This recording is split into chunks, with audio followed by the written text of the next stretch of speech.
Liability remains a top concern for owners of bars and restaurants across the state. Many say the cost of insurance they're required to have is forcing them out of business. But now they hope lawmakers will fix what they call a broken system. We sat down with the president of Table 301, Carl Sobocinski, who oversees several restaurants in Greenville County. Well, Carl, thank you so much for taking some time with us. This is a crucial issue, and you as the owner of Table 301, this is a big deal. You even founded a group at the State House today being represented, pushing for change from lawmakers. I think ultimately here, the people at home, what do they need to know what's at stake for business owners like yourself if things aren't changed? Yeah, good afternoon. Thanks for having me, Justin. This is a critical item and a critical issue that we've been dealing with for several years now, but it's really gotten to a critical point where May 8th is the end of this session. And over the last 12 months, we've seen countless restaurants and bars close across the state.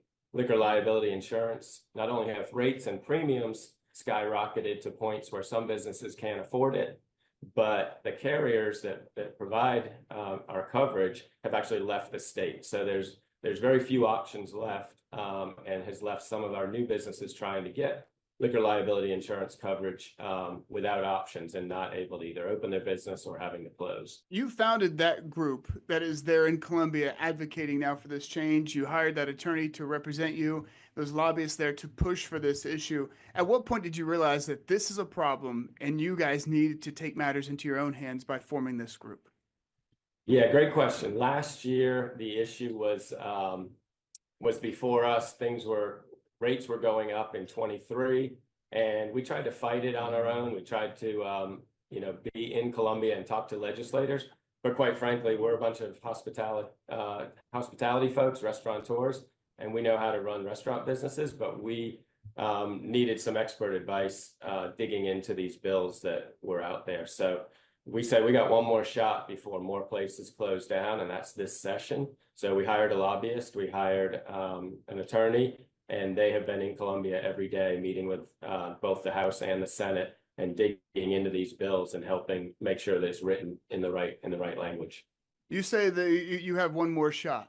You oversee several restaurants. Are you afraid that they will close if nothing is done in Columbia? Justin, I'm hopeful that our restaurants will be here in another year, that we'll still be able to find coverage for liquor liability insurance. It's smaller mom and pop operators, small businesses that are really struggling on this note, as well as some of the bars that might serve a little more than 50% in alcohol sales than in food sales.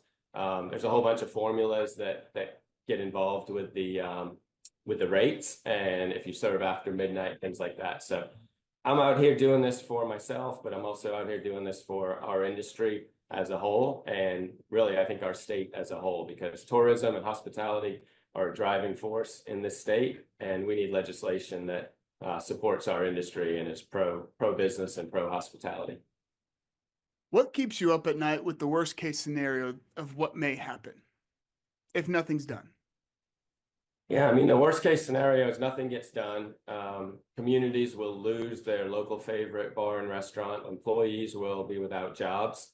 And those are all terrible things. And if that happens, then I think it's up to the people of South Carolina to decide if we have the right lawmakers in Columbia or if we need to look to replace them in our next election cycle. Lastly here, what's your pitch to people at home, what they need to know about what is at stake with passing this liquor liability reform? Yeah, I think it's a pretty simple message. If you care about a local bar, a local restaurant, a place that you love to take your family, that employees there, and you want to support them and you want to support the operators, pick up the phone or email your local House member, your local senator, and simply ask them to get something passed for the hospitality industry before next Thursday, May 8th. All right, Carl, thank you so much for your time. Again, this is one of those things where we'll be watching it very closely. We know businesses directly affected by what is decided in Columbia. So, Carl, thank you so much for your time.